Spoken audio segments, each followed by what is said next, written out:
Google has a big belief, and our CEO Sundar has a big belief that we have a responsibility as Google to give back. You don't have to be first, but you have to be a fast follower, and you have to be very clear on what your focus is. Speed would eat strategy, I would say. For sure. For breakfast, lunch and dinner. And I know it is being said for culture. It's equally important for speed is what I feel as well. If we focus on great teaming and big audacious goals and thinking 10x, not 1 or 2 or 3x, then it might seem obscene at first, but many of the great innovations today seemed obscene at first. More brands and firms have used second mover advantage far efficiently than first mover advantages in the world. We found through the various studies that the more people we throw at a problem, the worse the returns are. AI is not just a technology. I want people to think of AI like digital. In this journey of getting the V right, I feel that the I has gone missing. A lot of things are driven by the I inside me that, hey, I'm responsible for doing this.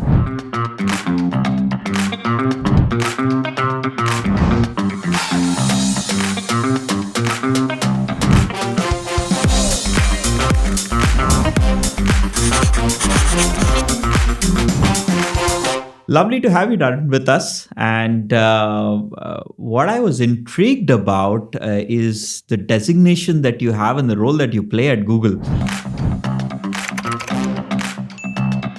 I'll talk you through it. I wear a few different hats, a few outside of Google, and I'm happy to talk to those around the innovation space. Specifically, a few years back when Google was looking at what it should be and how best to leverage its strengths, it realized that we have this interesting collection of businesses. We have payments, we have a very significant search and advertising business, we have cloud and others, And so we were thinking how best to leverage that, because perhaps other people in the market don't have those things. But also we had firms coming to us and saying, we have a relationship with many of these businesses and it's not really joined up. It's not as seamless as it could be. How could you make that an easier process? And if we are a big customer where we're using a lot of these teams, is there a way we can kind of bring that together and magnify the power of that collaboration? And I guess the final thing I would say is Google has a big belief, and our CEO Sundar has a big belief that we have a responsibility as Google to give back and to help industries and transform. Sometimes we're the creators of the technology. Sometimes we are the vehicle via cloud, etc., for folks to use it. Yeah.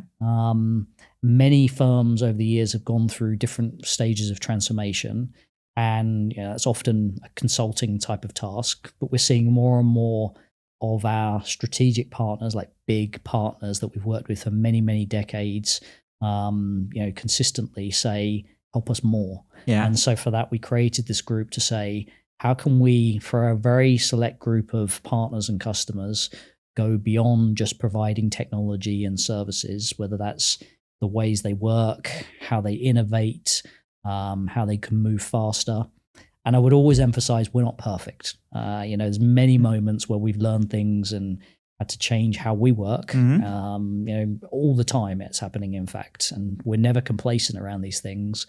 And so a lot of it starts with, here's things we got wrong, or here's things we believe to be true, and we've had to pivot. And so we share a lot of that. And there are many examples of this. So there's things like Project Oxygen and Project Aristotle that were published papers. You can find them today. They're a little old now, but they're around high performance teaming and how to get those team dynamics right. We study those things a lot to figure out what works and what doesn't work. And we are very open in sharing those things. And on the technology side, we've always had this view of open sourcing and kind of passing things out for people to use as they should. We have the same mindset on the learning and the people side as well. Let's just share how we structure ourselves, what works and doesn't work. And so this is a vehicle to do that. We could just kind of put things on the website and say, go and grab it. But some firms, particularly bigger ones, need hand-holding. We're not trying to be a consulting firm, but we think we have something that can help them along the way and might bring something a little different from perhaps a consulting firm or their typical approach. Wow. And so this group was formed to do that. Within it, we have commercial experts, we have technical experts. My focus is on the innovation. And so typically you might get a CEO come to us and say, we're doing pretty good with what I call incremental innovation, making the product or the service a little bit better. Okay. I think most firms have a good handle on that. They know their product better than us. But I think it's accepted that you have to have a disruptive play at times if you want to combat, whether it's fintechs or startups in general. So most firms struggle with how should we do that disruptive innovation? And that's my focus. What does that look like from a structure perspective, investments? How do you align that with your existing business so that it doesn't cannibalize, or maybe it should cannibalize, but be intentional about it? How do you have governance and process? And how do you make sure it stays true to your brand? And so that's the focus for me. There's no one model on it, by the way. Yeah. Lots of learnings, and it's great fun. One of my last reads on the books was Amazon shareholder letters. And I think they provide such a great insight into how Bezos thinks, how Amazon thinks about going after different businesses. And you've seen the Google side of things, the Amazon side of things. How are they different? If you could just give a sneak peek into how the culture is different, or how you operate as an individual in these two different organizations. Is there a difference in approaching things? Yeah, it's interesting. So I think there is a lot to learn from the Amazon model, and they publicize a lot of how they operate. Yeah. So there's things like the 6-page narratives and 2 pizza teams and all of these phrases that folks might be familiar with. I think there's a lot of learning there. They believe in mechanisms. Amazon, believe in the mechanisms, they call it, but really kind of being very specific around how things are done. So there's one way to innovate in Amazon, and it's called working backwards. There is one way to table an idea in Amazon, and that's to write a 6-page narrative, a kind of formal written word style document. There is, it's just mechanisms for everything. Yeah. And when I first joined, that was a little bit jarring, to be honest, because I haven't seen prior to that and since a company that locks these things down, even to kind of font sizes and margins and no pictures, etc. And I sort of thought, this surely isn't good. But what it does is you don't spend time saying, hey, how do I do this? Or what's the process for this? Because they've got it so well nailed down, and in a huge organization like that, you have everybody rowing in the same direction because they all know that this is the way to get headcount or to get investment or to innovate, for example. So that is really powerful, I would say. Then I look at Google, and they have many ways of innovating. And having come from Amazon at first, I was like, this doesn't seem efficient. Like, it seems like there's too many ways. Yeah. Actually, what I found in Google is there's this melting pot of everybody in the company is expected to be an innovator. That's baked into the DNA. Yeah. It's very hard to get into Google, like the process, most people are not successful. So I count myself very lucky. And, when you come in, they tell you about the heritage. They tell you about the journey of creating many, many products seen by billions of people. It's unusual to see multiple businesses with billions of customers. Yeah. There's not many firms in the world that have done that. And so they tell you that we need to be constantly disrupting ourselves, disrupting the business, disrupting the products, and we need to be extremely humble and respect the opportunity, respect the end customer, and respect each other. And there's a huge focus on the human element of, if we focus on great teaming and big audacious goals and thinking 10x, not 1 or 2 or 3x, then it might seem obscene at first, but many of the great innovations today seemed obscene at first. If I were to kind of wind the clock back before Netflix and I tabled the idea of subscription TV on your mobile phone at any time, to some folks that were running video on demand or, the previous kind of satellite TV shows, I think we'd have said, this is crazy. This is never going to work. Yeah. People aren't going to watch a movie on their phone.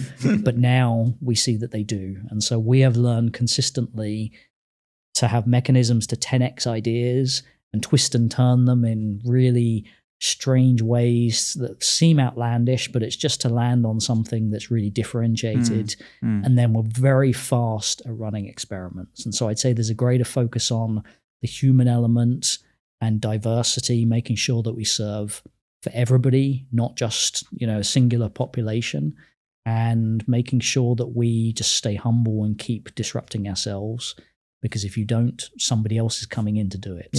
Yeah. I would say the final thing around Google, whilst it's a great company, it's rarely been the first in its market. It wasn't the first search engine. It wasn't the first cloud company. So I was with a group of firms this morning talking to them, and I said, you don't have to be first, but you have to be a fast follower, and you have to be very clear on what your focus is. And I like the fact that Google is always extremely clear on its focus. And so if you think about the cloud business, where it obviously was not first, its focus is to maintain the emphasis on AI and data. And I think most people would agree that that's a big differentiator for that cloud business. And so I think it's okay to be second or even third, but you need to follow fast. And so we have the speed, but we're always very focused on that differentiation and trying to make sure we're really, really good at something better than anybody else. And I think that's a big difference as well. Yeah. I think it's very smart. More brands and firms have used second mover advantage far efficiently than first mover advantages in the world from a large scale standpoint.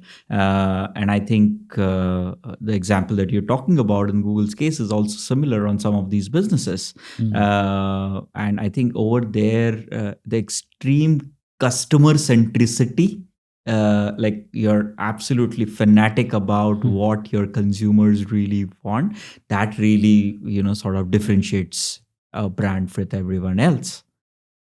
Does that come from the culture, the leadership, or that's just the way of working? In Google specifically, or you think generally in a company? In Google. Oh, undoubtedly it comes from our founders, it comes from the leaders in the business.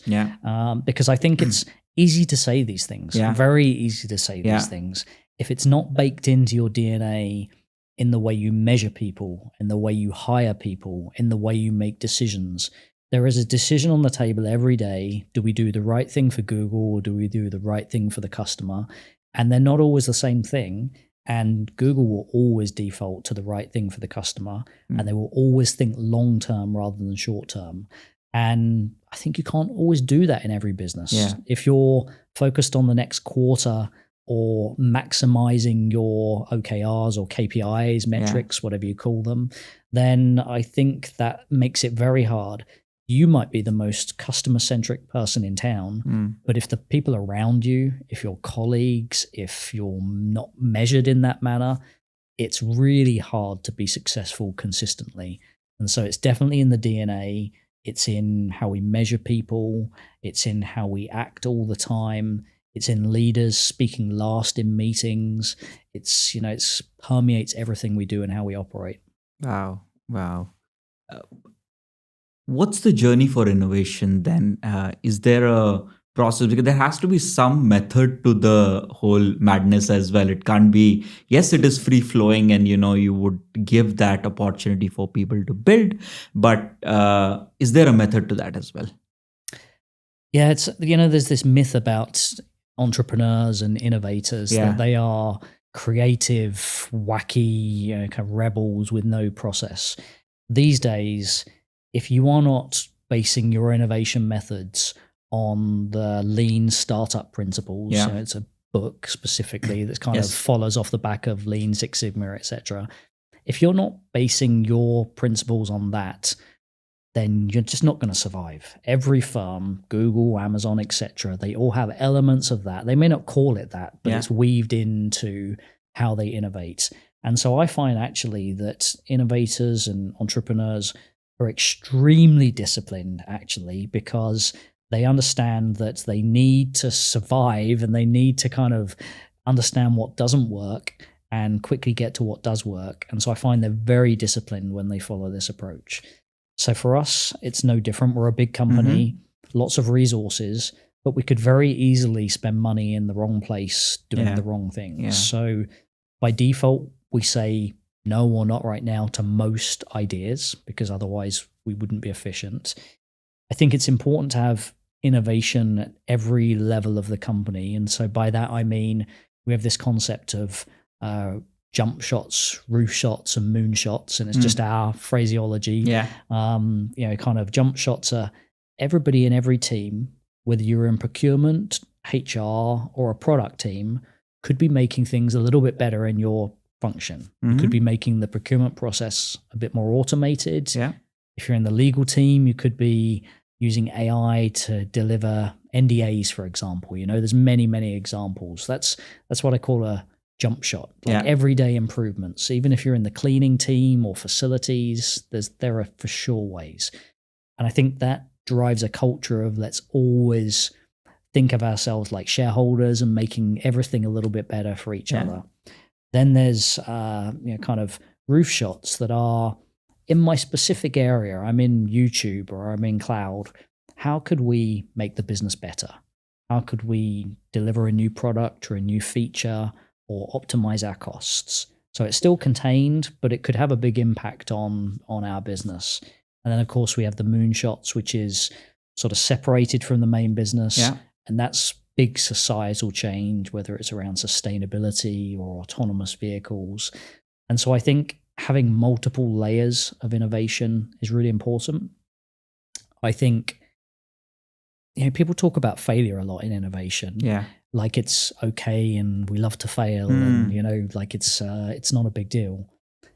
I always remind people Google is a public company and so we can't afford for our services to fail. When they fail, it's extremely impacting. Yeah. There are billions of users using our services and people are very quick to speak when services are not working. And so I always say whether it's a bank I'm talking to or a regulated industry, it's not like, it's okay for us to fail publicly. Yeah. So we're very careful around how we run experiments, manage the blast radius away from actual customers. And, it's kind of two sides to this coin. We look every quarter at how many experiments have we ran. And if we ran materially more than the last quarter, that's great. But are they the right experiments? And has our quality bar slipped at all? Because, it'd be brilliant if I said we ran 50% more experiments, but that number tells me there's probably too much slipping through the net and we probably have to tighten up on what we do and don't do. And I'll say perversely, and this is often counterintuitive to people, if there's not enough experiments coming through, maybe we've tightened the controls too much and we're slowing down. And that really worries me as well. And so if there's not enough experiments, and sometimes even if there's not enough failures, we get concerned if the number of failures in experiments materially reduces, because that could say that we're being too conservative and that we're not pushing ourselves. We know that failure and innovation go hand in hand. They're bedfellows, and sadly, you need both. And so we look at these things and we measure things very, very specifically on every single experiment. And then the final thing I would say, which has been really impactful for us, we have this concept of innovators singing for their supper. And so perhaps historically it would have been you pitch a great idea and you get a lot of money to do something for potentially a long time. And, we've learned we need to tighten up on those things and make our innovators more accountable. And so these days they'll get 90 days of funding, just like a startup, really short runway. And they'll have to say to us, here's what I'm going to prove in that time. I'm going to prove the market wants this. I'm going to prove I can build it. I'm going to prove the pricing, whatever it is that's relevant to that moment. And you're going to get a very short runway and you're going to come back and prove, that it works or not. And we're not obtuse with that. If it's not 100% kind of delivered, obviously we're going to allow some leeway, but it gives us much greater control over, are we making material headway or not? and are people hustling during this time? Yeah. We want to imitate the startup scene because we're a firm with lots of resources, but we don't want people to be complacent. We want to move fast. We want to be scrappy. And it's hard to do that within this organization. And so we think this sing for your supper concept really keeps people bootstrapped, if you like. And their initiatives live or die by what they deliver in those 90-day periods. And then they get another 90 days and so on. And so I think you can put in place these constraints. And I love what Elon says about this. Like artificial constraints can be fantastic for innovation. Yeah. So we use that method in the way we fund things, for example. Final thing I'd say is we celebrate these leaders that are bold enough to put their ideas out there. Mm-hmm. Whether they are successful or not, it takes a brave person to put themselves out there. And, a brave person to admit it didn't work and kill the idea. And so we celebrate that as part of psychological safety and knowledge management. And we want people to know that if you're brave and you put yourself out there and you have integrity, you do the right thing by the company and the users, then you'll have a fantastic career. And so there's a lot of the human edge to this for us, but there's also a lot of science and measurement. Yeah, I like what you said. On one side, the science and the measurement, and the other is the human aspect of it. Because if you marry that, I think that's a winning formula for doing things. But when you put your consulting hat, because you're probably speaking with a lot of founders who are trying to innovate, do things, you get a question back saying that, yes, as Google, you have so many resources, we don't. And our situations are unique. Our situations are different. So how does that conversation go?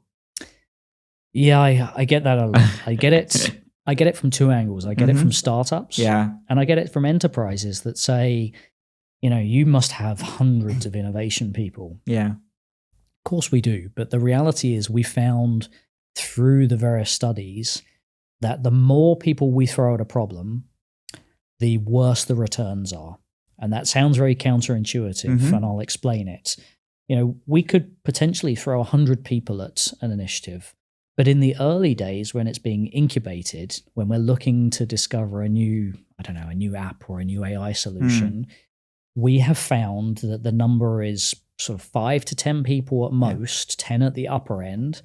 And the minute we start going beyond that, we slow down, we start to get into politics, we start to get into bureaucracy, and we have that as much as anybody else. And you need to suddenly book meetings with people rather than just being around a table. Yeah. And so we found that magic number is sort of 5 to 10 people. Now we want to make sure that team is diverse in every way possible. And I don't say that to tick a box. Google really believes in that because the outside population that use our products are very diverse, in every way imaginable. So how could we possibly deliver a product if we don't have female representation or neurodiversity or different backgrounds? And so we're really focused on the makeup of that group, but it's a really small group. And as the product kind of takes traction, we'll typically stand up additional small groups alongside that and break the problem from being one giant problem into many. And that's very common. Amazon and others do this as well, so that we can move fast, but we can be focused as well. So there could be a team focused on the product build. There's another team focused on the go-to-market, or for startups, it could be fundraising, for example. So that suddenly then becomes a problem that's not so different to how a startup could work. Could be 3 people for them, could be it's typically not 1. And for enterprises, it's not a stretch to imagine assigning 3 to 5 people to these things. I find the challenge that enterprises have is they often do what I call side of desk. It's kind of like, I'll give Darren 10% of his time over there to work on this. And the trouble is, it's very rare for major innovation to come out of that slither of time 10%. If most of your focus is on your day job. And if your day job is BAU and you're measured against that and you've got hard targets, and then you've got this not clear, tangible goal over here that's not top of mind, the context switching for that individual is really tough. And needless to say, their priority is probably on the day job. So I think enterprises need to get better at ring fencing teams and saying, here's a bit of freedom for a period of time to go focus on this. That is what startups do very well, because they live and breathe and eat this problem until they've won or not. Yeah. I see a lot of organizations making that mistake of allocating percentage of time, and this percentage of time metrics doesn't effectively work because of the constraints that you were talking about. That you'd always get busy with the day job, and day job eats, and it's like a container. No matter how much you put, it takes the shape. Yes. And your time gets exhausted, even if you only have a certain amount of tasks to do. The work always figures out a way to eat up all the time that's remaining. Yes. I will say Google has a concept of 20% time, but there's this myth that everybody has 20% of their time doing something fun and exciting. Again, we have the rigor around that. Most people are not doing that. And there's a process to volunteer up an idea or to be pulled into something very specifically. But when we do it, that time is really protected because it's something very important that we want that group to focus on. And we'll only sign off if there's a full team and that they're working well and they have a plan. It would be no good if I was in Minnesota trying to combine with somebody in Singapore and we barely overlapped and we didn't know each other. So we're very thoughtful about those things. But when we do them, we're very focused and we allow people the freedom and the time to do it well. I think that just makes a lot of practical sense to put your arms around this whole aspect. Otherwise, it's cool to talk about it in the media, but then what's the practicality of it and what's the on-ground results that it is producing? That brings me to the point, Darren, on the whole aspect of being together in an office for innovation versus remote. And more number of CEOs have cited the reason that, the reason we need people in office or at a workplace is we could innovate better or collaborate better. What's your thought process on this aspect of being together, available, and the real impact on innovative outcomes? Yeah, I'm torn on this because we all love the flexibility. Yes. I think for the longest time, even before COVID, I was working on my mobile or from anywhere and was fortunate enough to have that freedom. So I love the fact that companies have embraced that and offering more flexibility.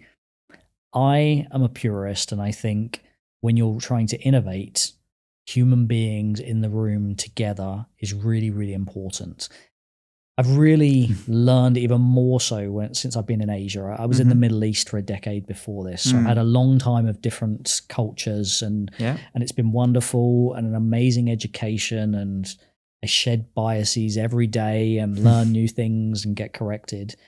But being in the room together, you pick up on those human elements that may not be so obvious over a video camera. People open up more. And, I'm dealing with some folks in Korea at the moment as part of my day job, and they're wonderful human beings, but they take a little while to warm up, and they're extremely formal at first when you're on video calls.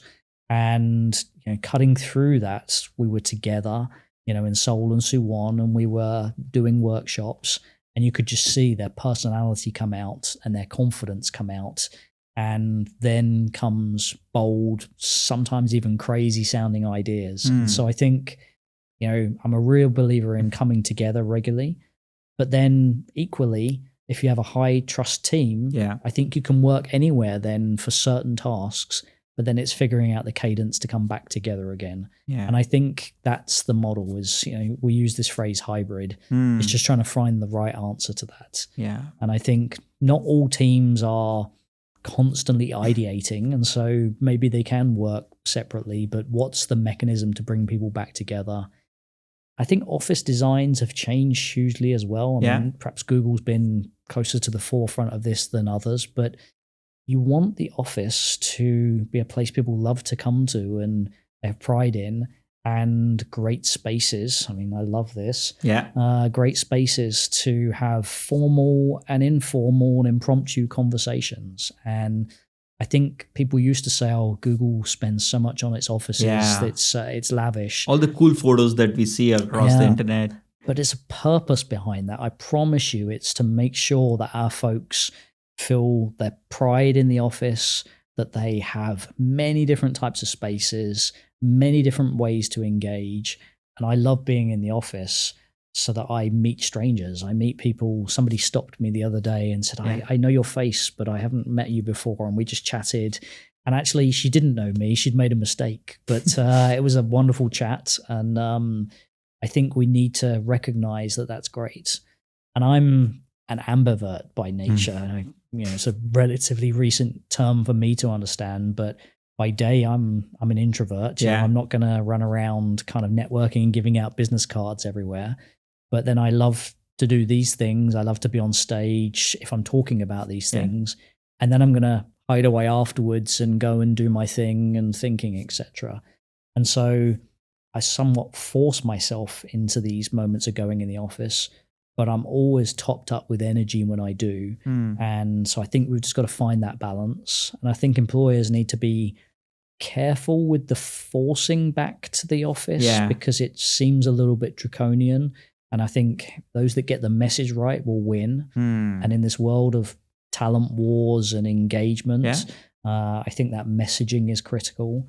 And I think sometimes it can seem like it's a message from HR rather than the spirit of the CEO. And so I think it's important we get the comms and the messaging and the intent behind it correct. Yeah. I think the intent is a very important aspect over here. For sure. Because to rally people towards the objective and the mission that you have set yourself on is what drives them as well. Many a times it comes across as a policy document, which I feel is a total no-no, especially in the era that we are in. And then the mistrust starts that, I think it's more about monitoring. Yes. It's not about the whole purpose of doing this for innovation, collaboration, and driving the culture that goes out of the window, and everyone's just thinking about, I think it's more about tracking what I'm doing rather than all the other things that one would have wanted to happen. Yeah. I'll tell you an interesting story. Well, I found it interesting. I work from home a fair bit and travel a lot. And I had a day a couple of weeks back where I just had a few meetings, and it meant that I was around the Orchard area in Singapore and I was out all day just doing various bits and pieces. And I had time in between those meetings like you often do. And they weren't back to back, and I had some time to travel, etc. And so I realized days like that are actually less intense than the days where I purely work from home, where you go from call to call to call and you barely have a 5-10 minute break in some cases. I have that regularly. And, I'm not saying I was chilling out on a sunbed or anything. I was working and getting what I needed to done. But, I often challenge people and say, I know you love to work from home, but actually, is it good for your well-being sometimes? I like to sometimes have that break from, this sounds terrible, but break from the family, like separate my work from my home life. And, I don't love the idea that I just walk down some stairs and, suddenly I'm home. And so I use, walking outdoors, etc., to try and break these things up. But I just encourage people, like, try going into the office, make it purposeful. But I think that's on us somewhat as well. I think I'm the CEO of my life.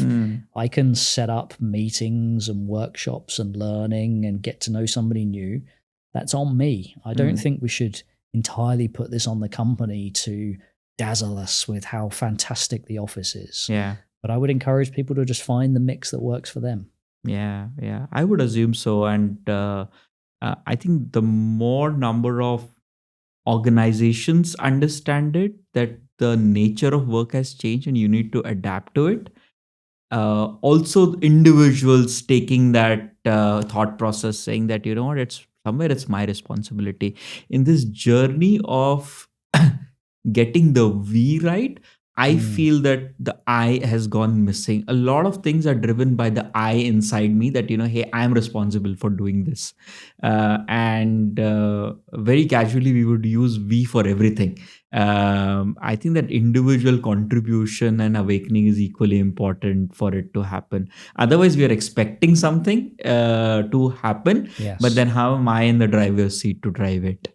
Yeah, I always like to kind of leave a slither of percentage and say, maybe I'm wrong, maybe the other side is right. And this is one of these examples where I think, I would encourage people to say, could I go to the office a little bit more? Should I go to the office a little bit more? What would encourage me to do that? So for some people, it's just putting it in the calendar. At first, when I intended to start going back to the office, I didn't have the day blocked out and the travel time. Yeah. And all too often, something would just come up. A genuine thing, a work thing that would just, I'd go, well, I might as well work from home now. It's too easy to do that. Yeah. I schedule my workouts around going into the office so that it's a great thing to get out for.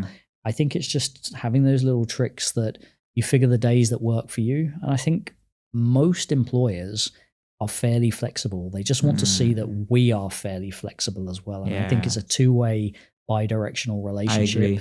And I think we're seeing a few draconian policies, I think because perhaps as individuals, we haven't shown that we are flexible too. Yeah. We often tend to create policies for the 3 or 4% people who misuse it. And then you start adding clauses on top of it. Whereas the 95 to 98% of people are actually pretty comfortable doing things without those policies as well. Exactly. So for the 3%, we actually slap the whole policy on the 97% of the people. Yes. Yeah. I think the new ways of working will alter some of that, and definitely Gen Z coming into workplace is going to transform some of that as well as it changes. What do you feel, Darren, organizations are doing terribly wrong on innovation? If you were to pick up 2 or 3 things where you would say, in your experience of working with so many of them, that's a wrong approach or a wrong way towards innovation. I'll say a few things. I mean, generalizing because, there's lots of different challenges in the world. I'd say one of the things I find is that CEOs often delegate innovation very far down their organization, or very far away from them. I think, and I'm not talking about small tweaks to products. Of course, that should sit with product teams, etc., under leaders. But if you have a desire to disrupt your industry or defend your industry, depending on which position you're in, for me, I think the CEO should be very close to that, potentially even the board. And so the first thing I ask is, tell me about it. And they often can't. They need to bring in somebody who brings in somebody.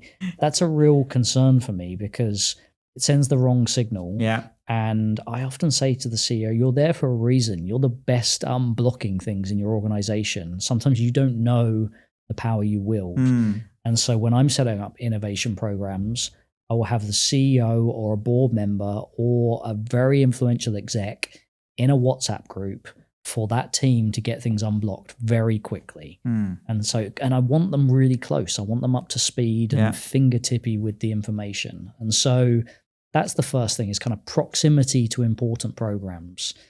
Too many times I see leaders saying, we're going to set up an AI initiative. And then it goes buried somewhere in the technology team. And so that worries me because, AI is not just a technology. I want people to think of AI like digital. When we think about digital in businesses, whether it's digital banking or e-commerce, you don't think of that as just a technology problem. It's a business. It's how we engage and support and supply. I would encourage CEOs to think of AI, for example, in the same manner. Yes, there's technology needed to power it, but it could change the way you monetize and you grow and scale and hire and look after your staff. And so I think there's this danger of delegating too much in terms of being too far away from things that could be the future of your organization if you let them and they are close to you. So that's one point. I would say it really scares me when firms outsource innovation I have not seen that work well. Now, does that mean that you need to hire armies of technologists?